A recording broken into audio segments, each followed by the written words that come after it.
jetzt haben wir eine Klasse, Devasri Radhika Mataji. Und ich bitte euch noch die Blätter zurückzugeben. Vielen Dank.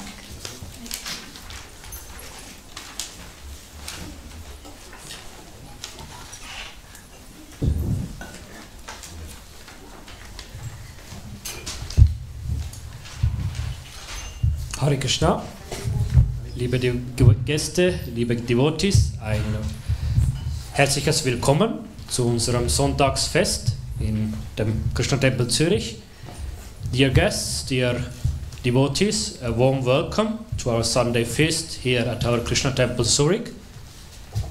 Our Sunday program is as follows. We will now have a talk till 5 o'clock. At 5 o'clock there will be a vegetarian feast. At 6:15 there will be a guided mantra meditation. At 7 o'clock a temple ceremony, and from 8 o'clock onwards till 9:30 there will be more mantra meditation or singing of the Maha Mantras. So for today we are now happy to invite here for the talk Her Grace Devasri Radhika Mataji. Please welcome her with a big Haribol. Many of you have seen her, know her. She was born into a Krishna consciousness family, a family which is practicing this tradition, and she has served in her life very, very different exalted personalities, especially her spiritual masters. She has served them as personal assistants, and also she's, as a profession, she's a lawyer, doing now a PhD in legal anthropology, and therefore also working as or serving as a legal advisor to the kind of the management board of this Krishna consciousness movement, which we call GBC. And for around the past 4 or 5 years she is now living in Switzerland, and also serving here in this temple as a cook, with the worship of the deities here, and also in many other areas. And today she is going to speak on the topic about the Govinda principle. So before we start, first some questions. Gibt es jemand, der eine Übersetzung ins Deutsche bräuchte?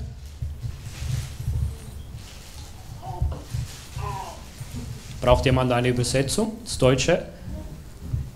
And I think for the Russian translation, we will see that we can manage someone.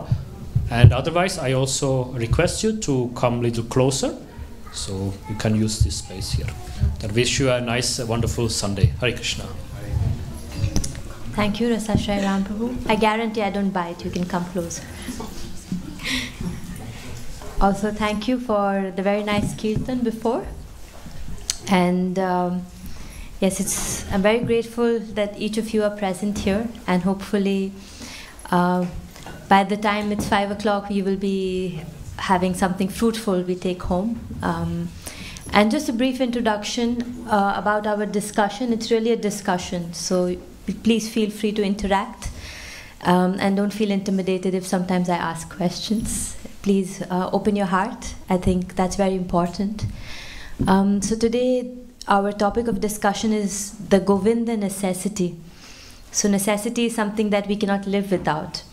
And today we will discuss how Govinda is our necessity. Govinda is a name of Krishna. So that's perhaps something we could already begin to meditate on. And before we begin, traditionally we have, you could say, this tradition or this culture of singing. And I know we have sung enough, but another bhajan doesn't hurt. Anybody could use the text. We sing the song Jai Radha Madhava. Would the text be helpful? Having a text, yes? For whom? Who would require text? Yeah, just feel free to raise your hand. And then we have Manu Prabhu there. He can distribute you the book for the song. Of course, yes, you can record. Go ahead. Thank you. And before I go further into our discussion, who's here for the first time? Okay, very nice. Glad to have you here. Welcome. First time, yes. First timers. So we have 1, 2, 3, 4. Your name, please? Lucas. Welcome, Lucas. And you are? Vicky? Okay, welcome, Vicky. And then?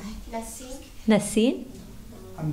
Andres. Okay, welcome. Very nice to have you, and it's very encouraging to see new faces. I think it's a sign of growth, even for us on a personal level. As a community, we are growing, and hopefully we see you more often, even in the coming Sundays.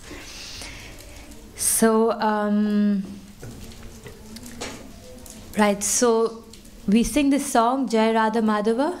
Maybe you have the text already, those who need it. Jaya Radha Madhava Kunja Bihari Jaya Radha Madhava Kunja Bihari Jaya Radha Madhava Kunja Bihari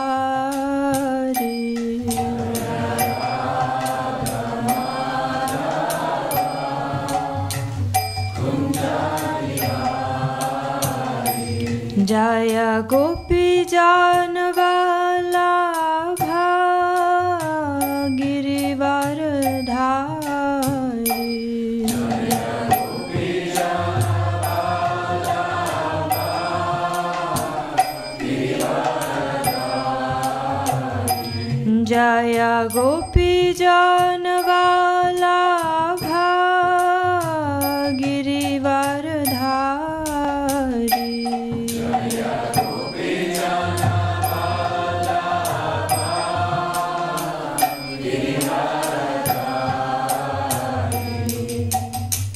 Jasodanandana Brajajana Ranjana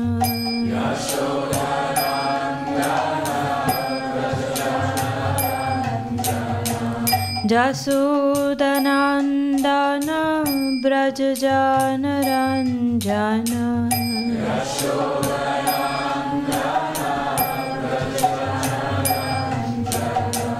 Jamuna Tira Vanachari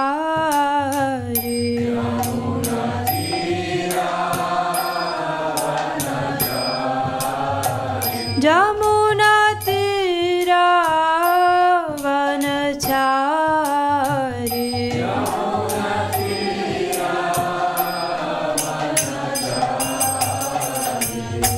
Jaya Radha Madhava Kunja Bihari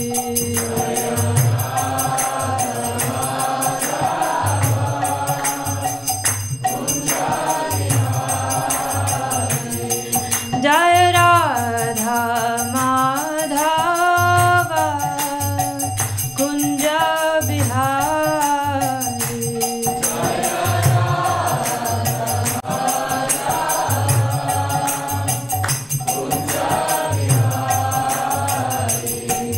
Hare Krishna, Hare Krishna, Krishna Krishna, Hare Hare, Hare Rama, Hare Rama, Rama Rama, Hare Hare.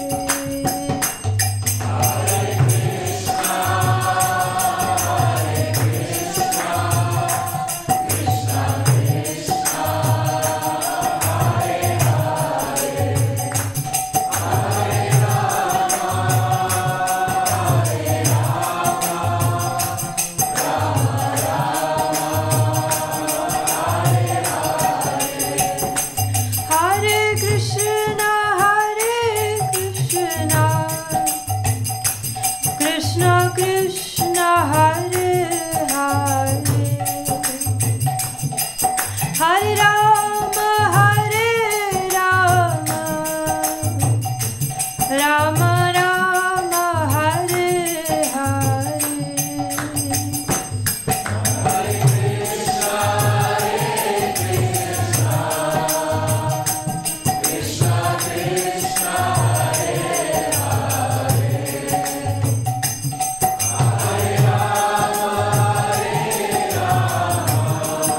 Prabhupada, Srila Prabhupada. Jaya Prabhupada, Prabhupada, Prabhupada, Srila Prabhupada. Gaur Premanandi. So just for some of our friends who are fairly new to the tradition, this song, Jai Radha Madhava, it's basically the different names of Krishna and his beloved consort Srimati Radharani. So we sing his different names. And this song was authored by one of our spiritual teachers, Bhakti Vinod Thakur. And it's a very deep, intimate meditation as he was envisioning these different forms of Krishna. So it's very auspicious to start with such a bhajan. And yes, so today's topic that we have, the Govinda necessity. And I must also suggest to you that I was thinking we can have the last 5 minutes of our talk for questions and comments. We can also share your reflections. And not only do we end with a question, we also begin with a question, few questions. So, I mean, why this topic really came about is just something I was reflecting. I was reading a book by one of our spiritual teachers in our Gauriya Vaishnava line, His Holiness Sachinandana Swami. And he has this book called the Gayatri book, and I was reading it. And in the Gayatri book, he mentions the Govinda necessity. And even our Srila Prabhupada, our founder Acharya there on my right, he's the individual, the teacher who established this Hare Krishna movement in 1965 in America.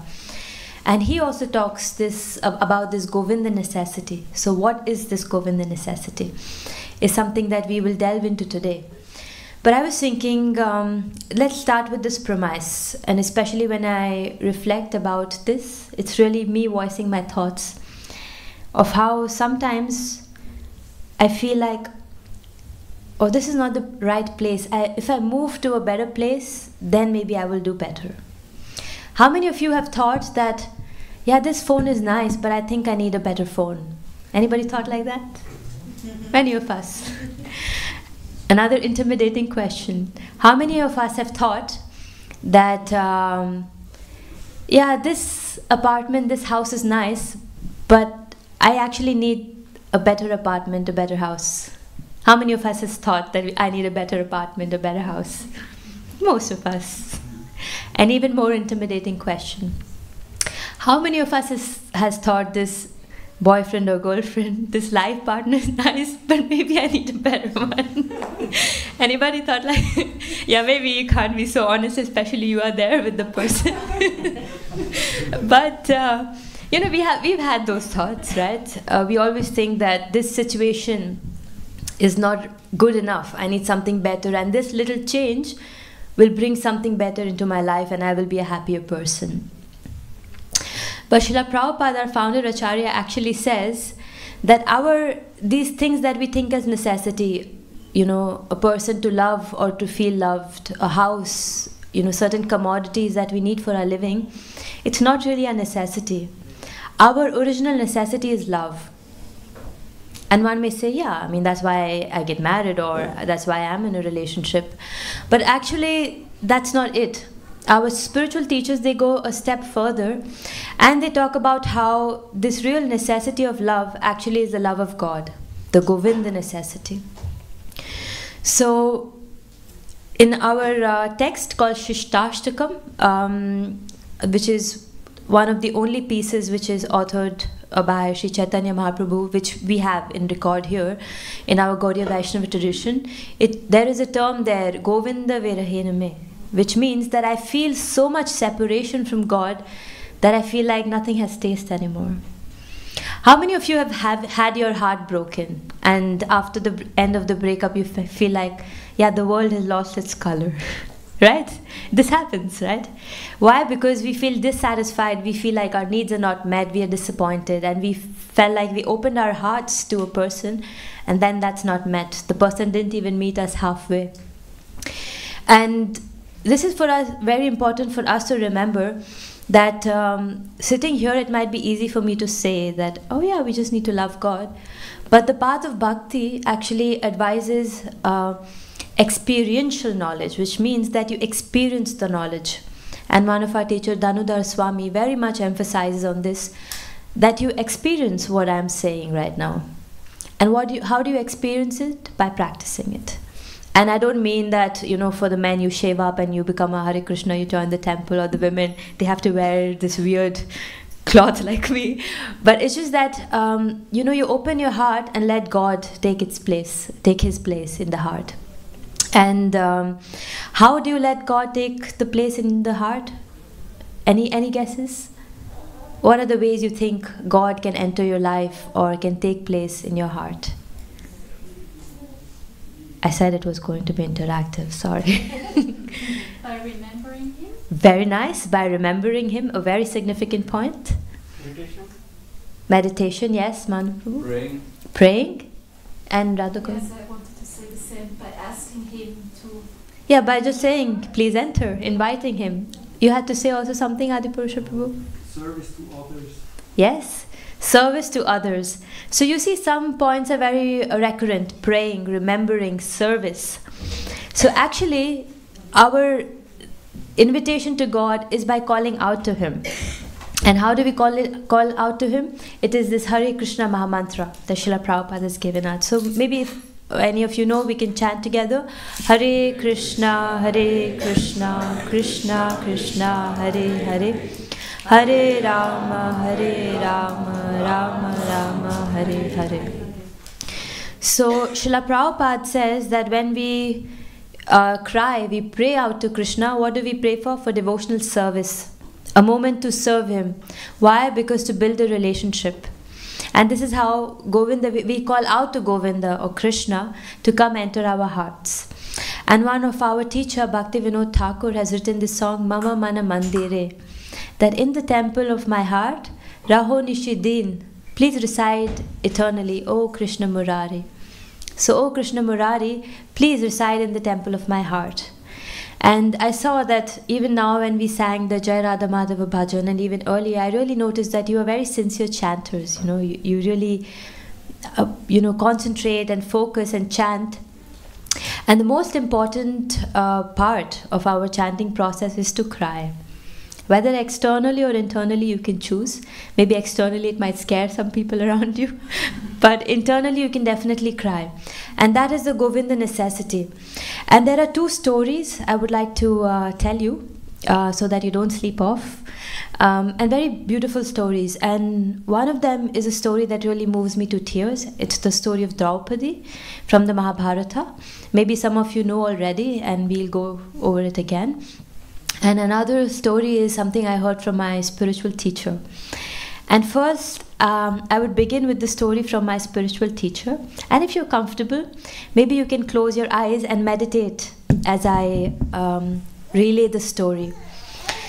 So imagine you are a small boy or a small girl, and you hold the hand of your father, and this person takes you to the park to play with other kids.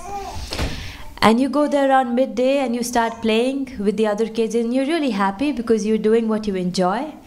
And yeah, you're having the swing, you're having the slide, and you're giggling, you're having fun, you're also having these little fights with the friends. So it's about 3 p.m. and then you're still happy and running around, and then it gets dark. It begins to get dark as sunset comes in. So now the sun is setting and it's getting darker, but you still think, yeah, my friends are there, I'm okay. And gradually, one by one, your friends begin to leave. So the first friend leaves, the second, the third, and you think, oh, still I have one person, and this last person also leaves. And then you are in this playing field all alone, and you're anxious. And then you feel, oh, it's getting dark, and you feel unsafe. And then suddenly you remember, oh, I have my father with me. And then you look around and then you call out, Daddy, Daddy, where are you? And you're frantically looking out for your father as you feel so helpless and alone and unsafe as it's getting dark, as a small child. And then the father comes to you and says, so, You're done? Let's go home. And then you catch the hand of your father, and in a secure way, you walk back home. So that's our meditation. Thank you very much for meditating on this. But that's really, our life, that, we in this world are so engrossed in what we do. We are happy sometimes, sometimes sad, but we are mostly happy and enjoying what we do. And at some point, our dear ones, they begin to leave, or people around us disappoint us, and then we begin to feel alone, then we begin to feel unsafe, dissatisfied. And that's the time we should call out to Govinda. That's the Govinda necessity.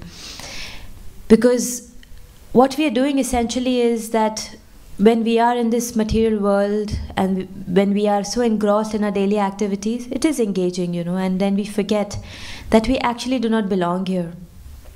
That's why we get hurt, that's why we hurt people, that's why we get hurt, that's why there is suffering. And once we realize that actually we have somewhere else to be, we have a home, and we have a person to call out to who will just hold our hand and walk us back, that is something we really need to embrace in our hearts and realize that. And then life is not so disappointing anymore. And next I was thinking to highlight the story of Draupadi. So Draupadi was a queen, and anybody knows Draupadi? Yes, you know Draupadi already? Yeah, I see many individuals nodding their head. So Draupadi, she was a princess, and then she got married to the Pandavas, the most heroic men, about 5,000 years ago, and they were Kshatriyas, or the warrior kings. And she got married, and she had 5 strong husbands who were capable of protecting her and giving her everything she needed. But the plot twist is that eventually the husbands go and take her into exile. But what happened is that her husband, at least one of the husbands representing the others, they got into a chess match with the opposing cousin party. So the opposite party was Kauravas, and the others were Pandavas. The husbands were the Pandavas. So they got into a chess match, and they lost everything. And the chess match went on. So first they lost the kingdom, they lost the house, they lost the crown, they lost this, that, everything. And those times especially, women were also considered a property. And at that time, during the chess match, when King Yudhishthira lost, Draupadi was the bet. So he lost Draupadi. And it is said that Duryodhana, the opposite party, the leader of the opposite party, he was quite fascinated because she was very beautiful, and then they decided that they would drag this chaste queen into the court. It was an assembly court, and into the court, and then strip her naked. That was how they would disrespect the opposite party. That's how they would win her over. So Draupadi was in her inner chamber, and she was getting ready, and she was doing whatever. And then she got to know that she was just lost as a bet, and now she will be dragged into the assembly and stripped.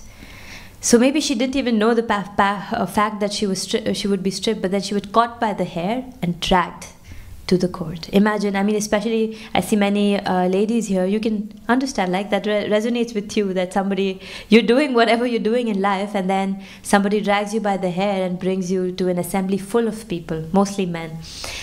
And then Dushasana, the brother of Duryodhana, then began to tug at her sari, and then she understood what was happening. And of course, it was a scary moment for her, what was happening, and it was unacceptable.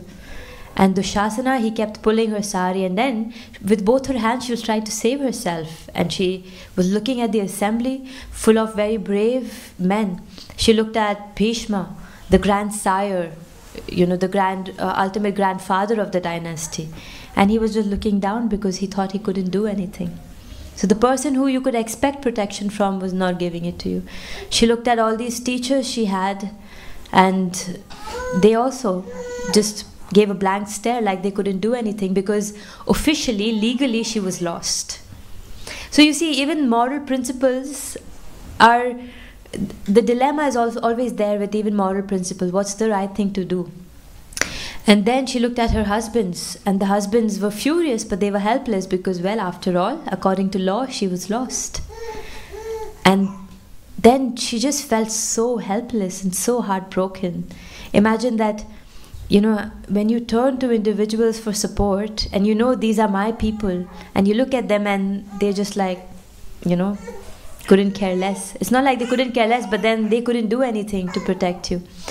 So at that point, she realized that, oh, I am on my own.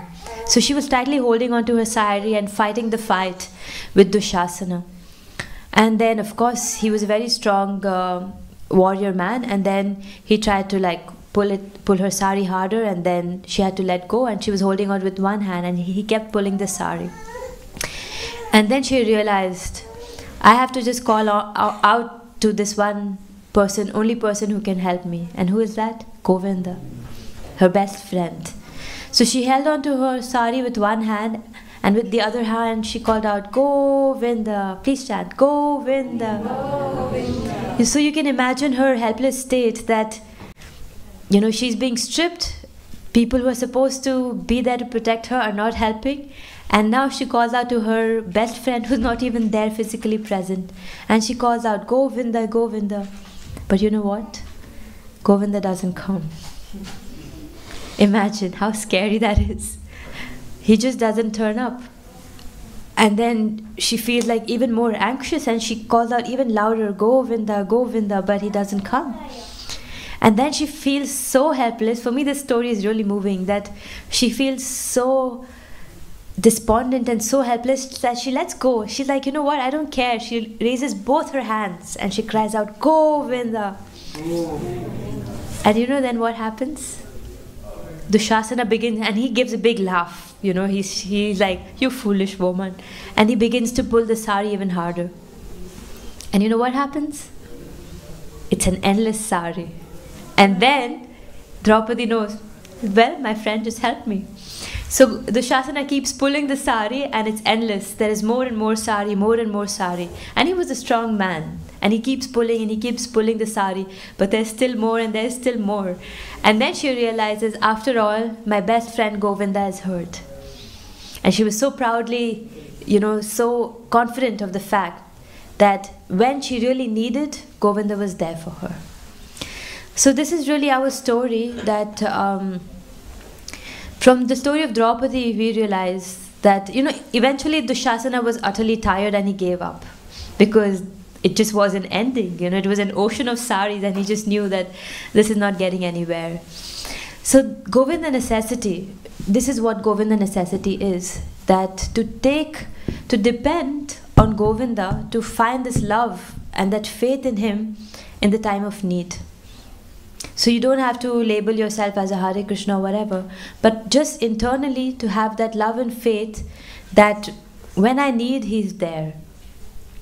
Growing up, I went to a school in a convent, and there was this song, I don't know if any of you know, I just keep trusting my Lord.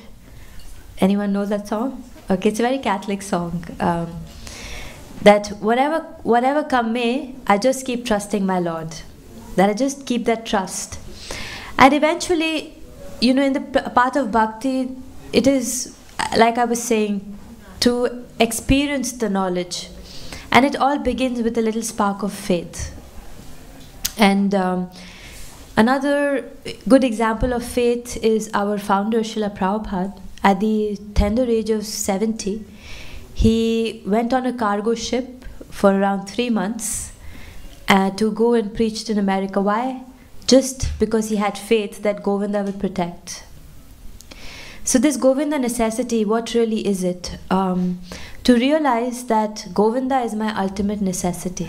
To really, of course, it doesn't mean that we stop our lives. It doesn't mean that we have to, you know, snap out of whatever I'm doing. It doesn't mean I have to renounce everything. But more and more develop this understanding that at the end of the day, whatever I do, Govinda is the necessity. That he is really what I need. And how do we understand that?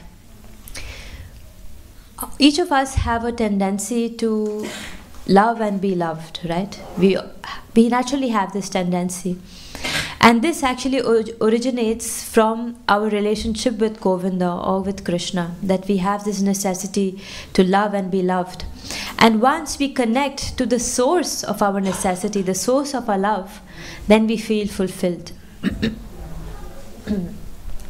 And perhaps there is also another story that I could, or another analogy we could talk about, is that how Govinda will definitely save us. And it's something we were discussing yesterday. I was at a friend's place and we were having a little gathering and we were discussing this story, that sometimes, you know, we have some young parents here, sometimes you toss your children in the air, right? I also got tossed. I guess all of us got tossed at some point of our life.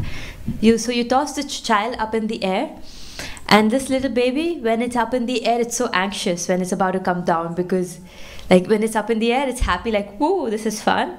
And when the baby is about to come down, the baby gets really anxious, thinking like, whoa, like I'm going down and I'm going to fall. And just as soon as the baby is about to come down, the parent catches. So then what happens? Again and again, the baby is tossed, and this time the baby knows I'm going to be caught. So the next time the parent catches the baby bursts out into giggle because it's funny, you know, it's like it's fun, it's adrenaline. So similarly, in the life of a devotee or in the life of a person who really makes Govinda their necessity, it's this faith that Govinda will definitely protect. Govinda, like for example, if we see the life of Draupadi, she knew. I mean, imagine for a lady to let go of both her hands and why she's being stripped. But she had this inner feeling that Govinda will definitely protect me. So that is the protection, or that is the faith we have to begin with in our lives. And I must also say that actually this is not a sectarian thing. What I'm really urging is this God consciousness, actually. You know, to be God conscious, to ultimately realize that I have a necessity. God is my necessity. You know, because like I always like to give this example I heard from my spiritual teacher. That, for example, we have this little finger, right? So now I ask you, how many ways can you give pleasure to your little finger? Just think of something. If you have a little, what are the ways in which you can give pleasure? For example, I can massage it. That gives pleasure. What else can give pleasure?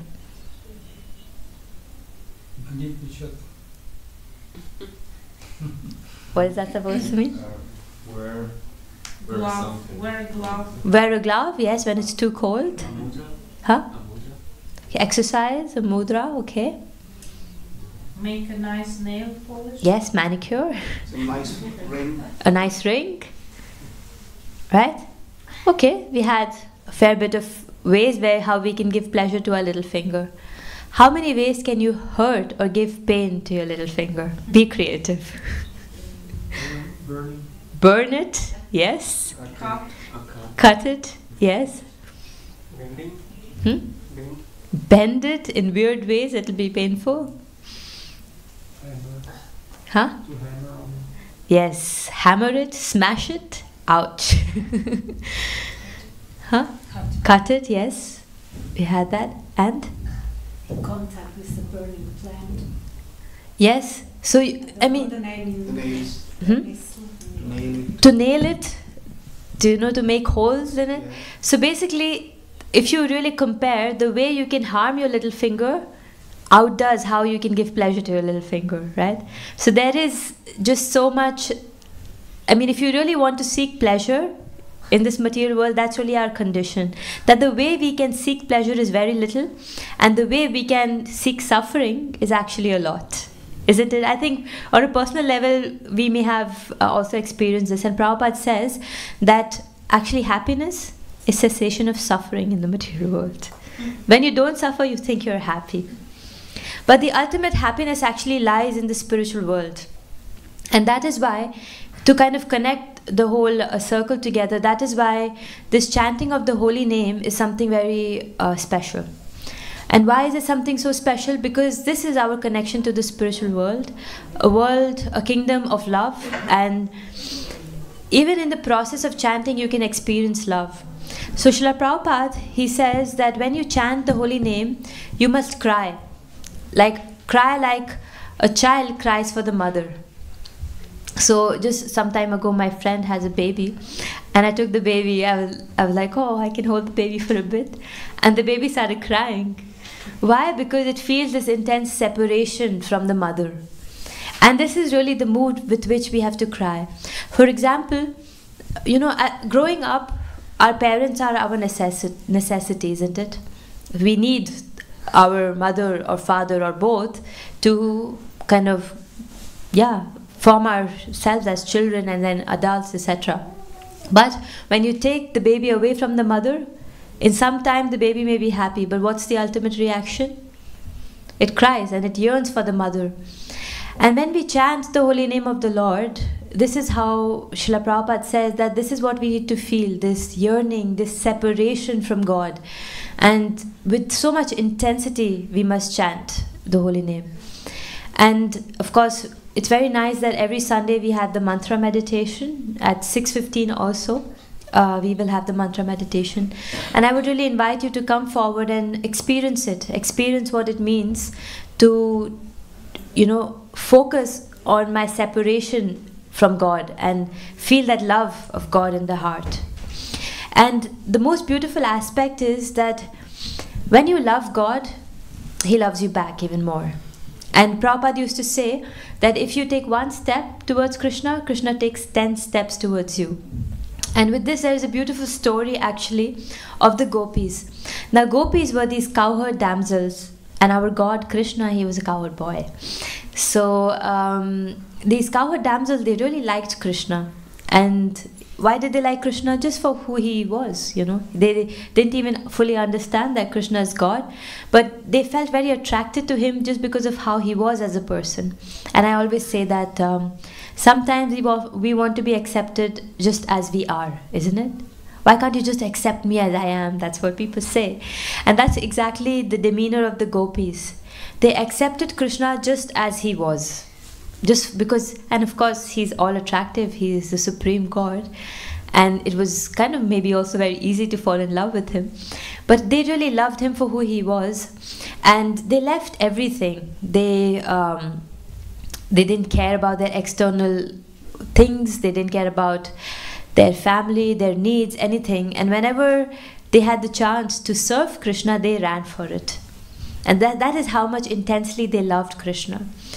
And it's a very beautiful pastime in Srimad Bhagavatam where Krishna says that the way you have loved me, I can never love you back as much. I'm eternally indebted to you. I don't know how to repay your love. So that is really how soft-hearted God is. That if you love God, God says, wow, you love me so much? I don't know, how can I repay you for the love you have? That's how soft-hearted he is. Provided we are able to connect with him with genuine love. So in the Bhagavad Gita, chapter 7, text 1, Krishna says, Shri Bhagavanu Vacha Maya Sakta Mana Partha Yogam Yunjan Madashraya Asam Sayam Samagramyam Mam Yatha Gyashashi Takshanu. In that, Krishna says that the one who is thinking of me with full attachment to me. So this factor of attachment is very important, because what happens is our attachment, it lies in different places, right? We are attached to people, places, things. But once we are attached to Krishna, we experience a very different kind of love. And what are the ways of being attached to Krishna? Again in the Bhagavad Gita, Krishna says, Yat karoshi yat asnasi, yat juhosi dadasiyat, yat tapasyasi kaunteya, tat kurushva madarpanam.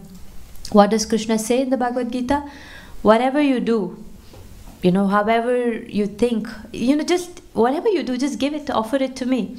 And it doesn't mean that, like for now at 5 o'clock, we will also honor the Sunday feast, and you will see, you will have a full plate of food. But that food was offered to Krishna, before you get it. But doesn't mean that you get an empty plate. You still get a full plate. And that's that in Krishna consciousness, in God consciousness, when you offer something to God, you don't lose. He gives you back.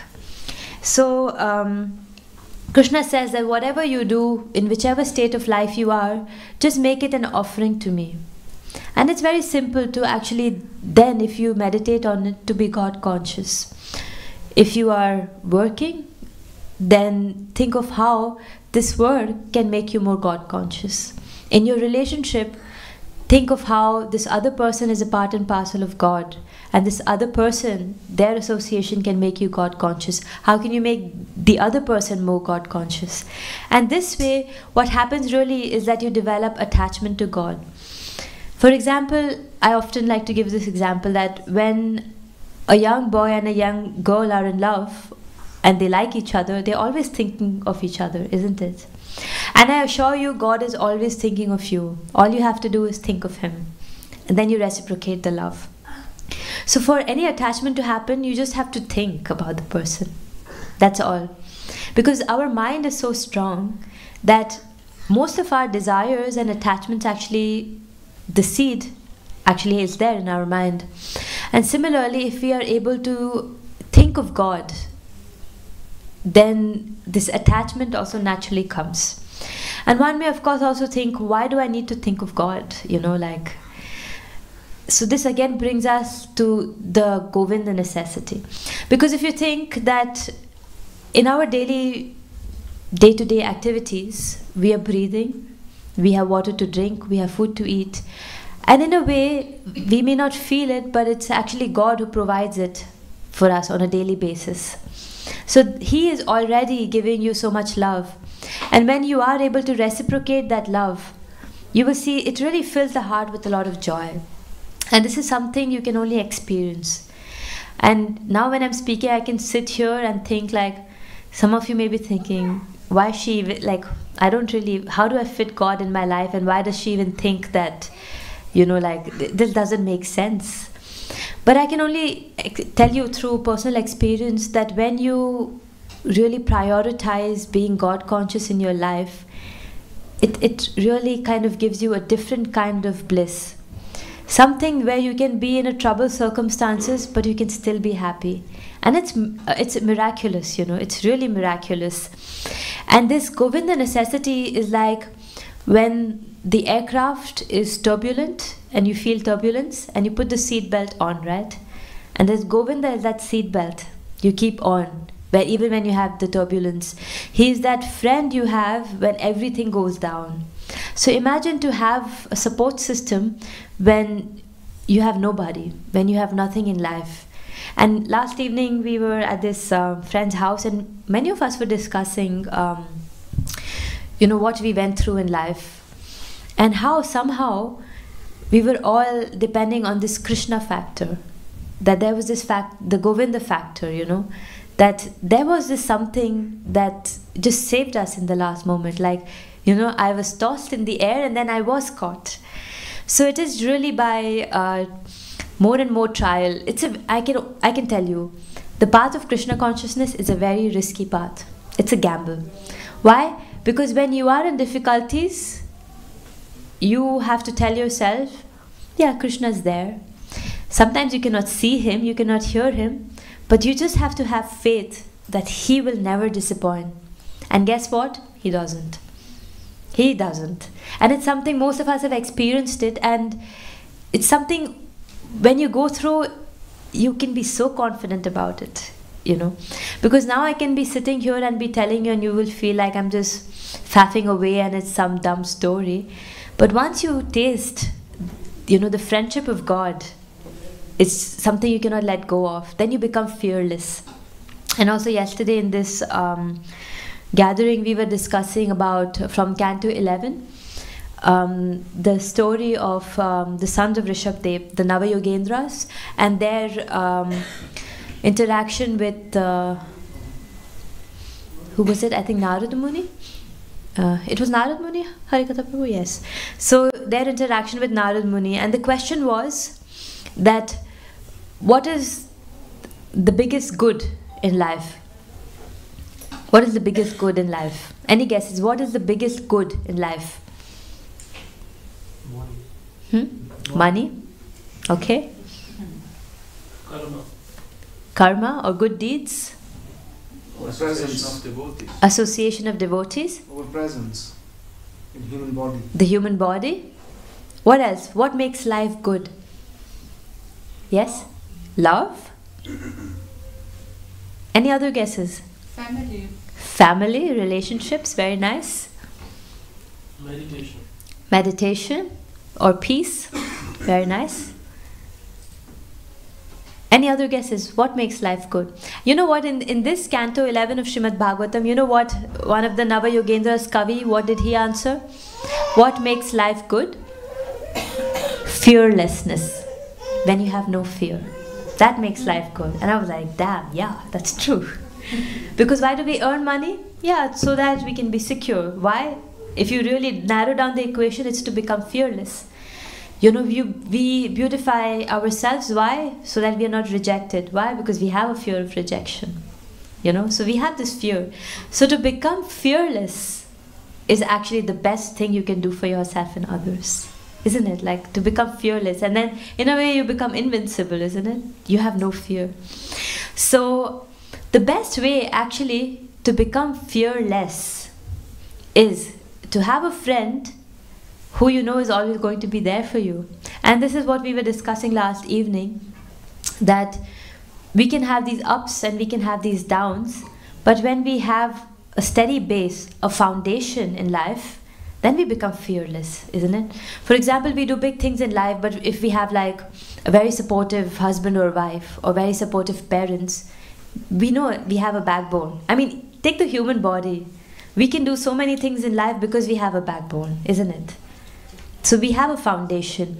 And if we can make Govinda or Krishna our foundation, that's our cue to fearlessness. And how do we make Govinda or Krishna our foundation? It is through the very relationship of love. Because, you know, like they say, money can't buy you happiness and money also cannot buy you God. Because of course in the 60s, especially in America, people thought you pay, I don't know, $30 and you get a mantra and that's it, you reach salvation. But guess what? Money cannot buy you God. Or even other things cannot buy you God. For example, yeah, you become a big scholar and you read so much. You meditate a lot, but still, guess what? It cannot attract God. What can attract God is simply a simple love actually. Plain, just very simple. You just love Him. Yes, Lucas. From your heart. Exactly, from your heart. Surrender yourself. Yes, surrender. So, surrender is a symptom of love.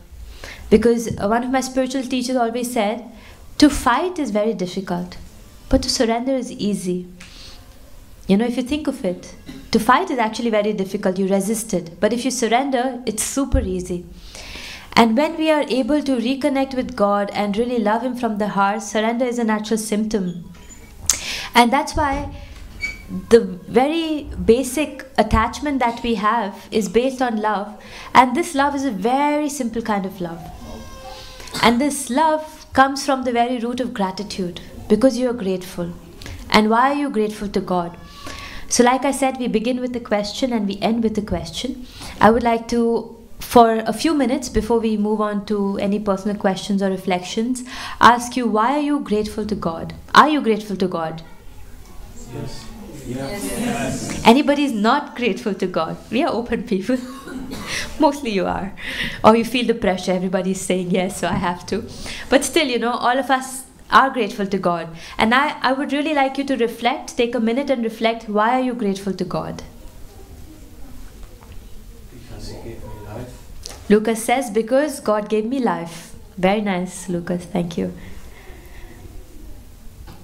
Anybody else? Because of His unconditional love. Because He loves me unconditionally. Very beautiful. Could you remind me of your name again, please? Shanti. Shanti. Very nice name. Any other, why are you grateful? I mean, think of yourself on a personal level. That why am I grateful to God? Yeah, because, see, I want to say we have to be grateful for each and every part of our body. Why do we have to be grateful? Because, see, because of the eyes we can see. Because of the ears we can hear the holy name. Because of the eyes. Because He's given us these instruments so that we can be alive. That's why I'm grateful to God. Very nice. You had somebody there had? To be in a safe country.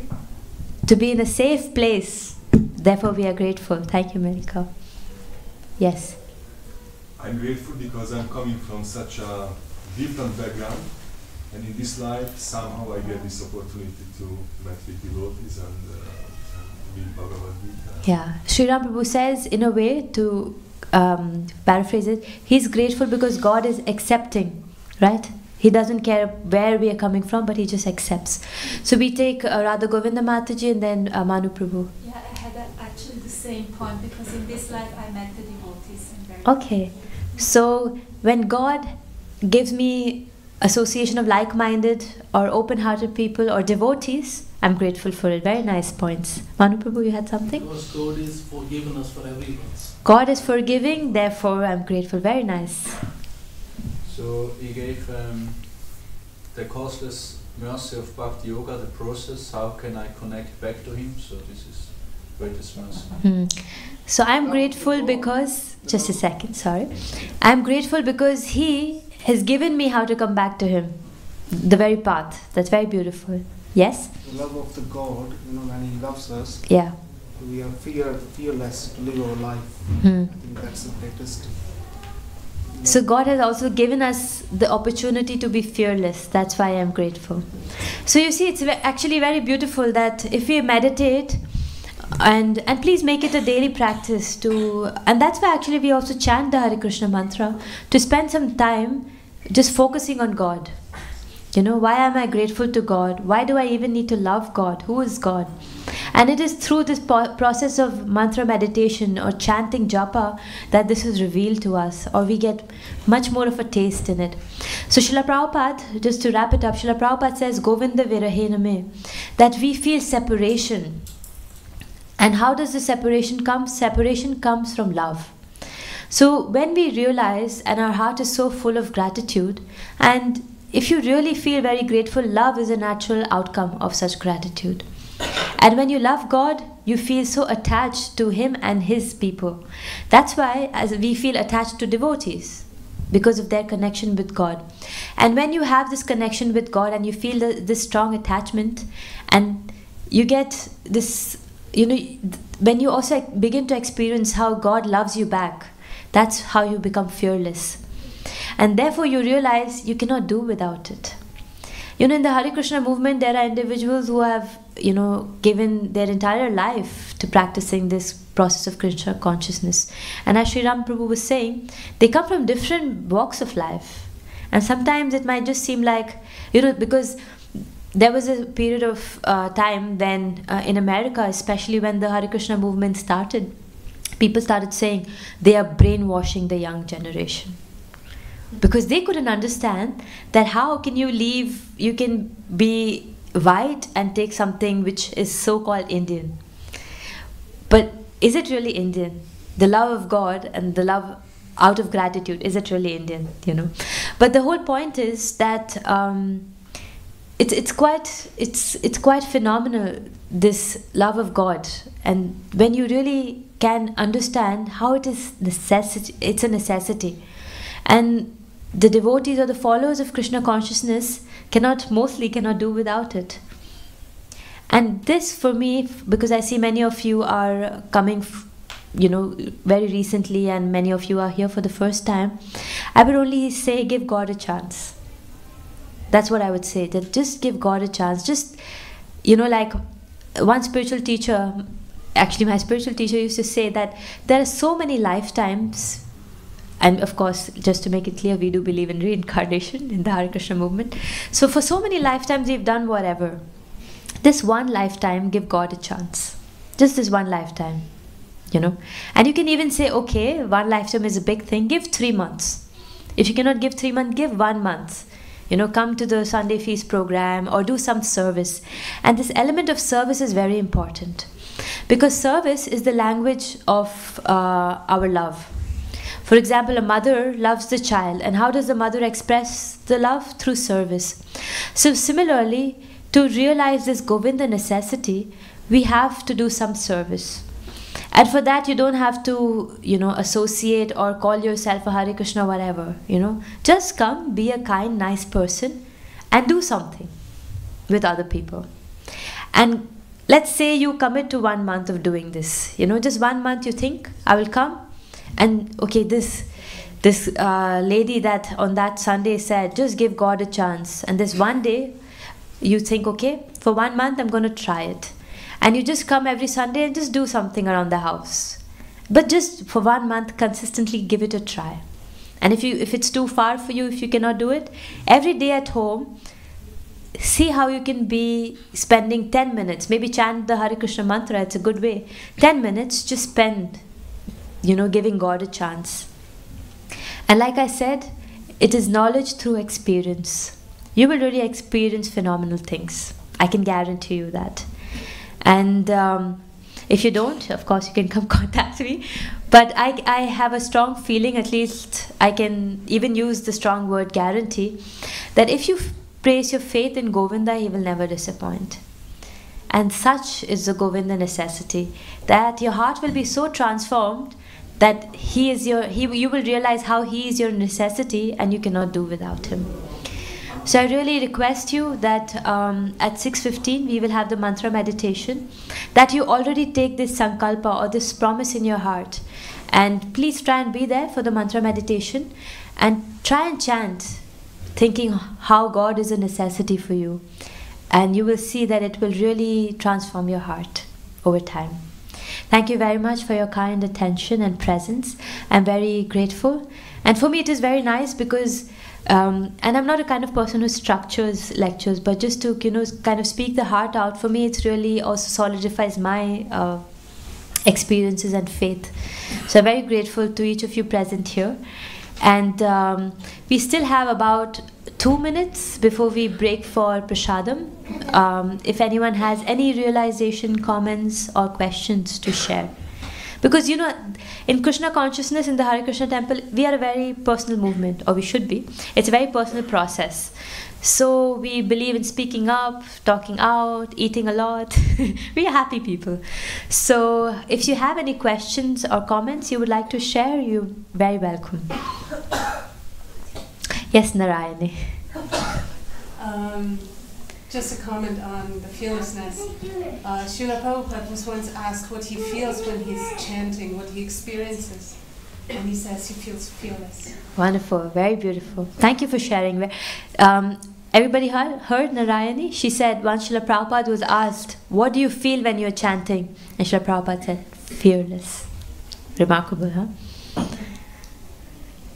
Okay, as it's... Yes, Harikatha Prabhu. Maybe just for someone who's completely new, what would be... I mean, you spoke about basically leap of faith that we should take in our relationship with God, and fearlessness that comes from that exchange. Yeah. What would be the practical suggestion for someone who's completely on a daily basis? What to try? Yeah. That's why I was trying to hint at service. Anything needs consistency, right? Even a husband-wife relationship you have to be consistent with each other. So service is one way, a practical way where, maybe you come over on Sunday and just hang out with the Hare Krishnas and do something around the house. That's one way. But also secondly, if you cannot, just to chant the Hare Krishna mantra. And this is a way you can really kind of take the leap of faith. And when you are in a moment of crisis, remember that this Hare Krishna mantra, and also remember the presence of Krishna. And when there is no place for hope, have hope in him. I know it's a lot to ask for, but when instead of feeling depressed and despondent, if you can really have your faith and hope and trust in him, he really is able to hold you up in times of needs. I don't know, does that, Thank you very much. Alright, so it's 5 o'clock. Should I give a word to... No? Okay.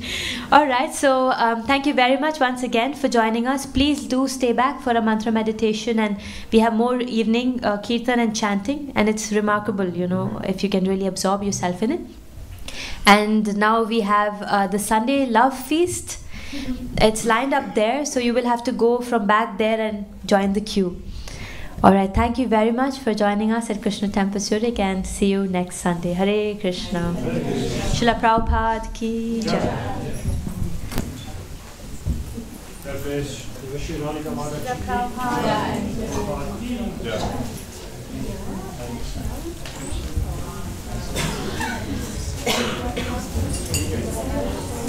Just came today? Just came today. Landed some hours ago. Sorry, I landed some hours ago.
definitely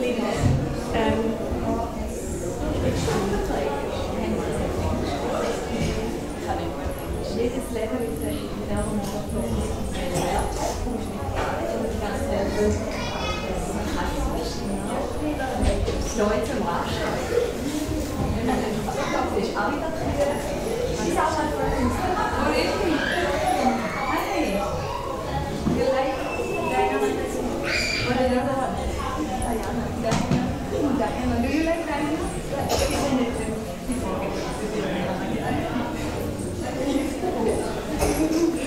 Sie likes it.